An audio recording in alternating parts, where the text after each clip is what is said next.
আসসালামু আলাইকুম। গত 21শে ডিসেম্বর আমার এক বন্ধু ওয়াহেদ সাহেব সহ আমরা মোরারবন্দ মাজার জিয়ারত করতে যাই। মোরারবন্দে শায়িত আছেন হজরত শাহজালাল সাহেবের সেনাবাহিনীর প্রধান সিপাহ সালার জনাব নাসিরউদ্দিনের মাজারটি বিশেষ উল্লেখযোগ্য যে মোরারবন্দে বিভিন্ন মাজারের মধ্যে ওনার মাজারটি পূর্ব পশ্চিমে। বাংলাদেশের আর কোথাও পূর্ব পশ্চিমে কোনো মাজার নেই।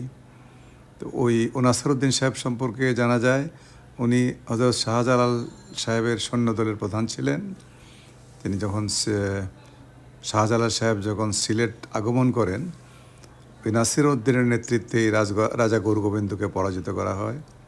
এই মাজারটি হবিগঞ্জ জেলার চুনারুঘাট থানায় মোরারবন্দে অবস্থিত।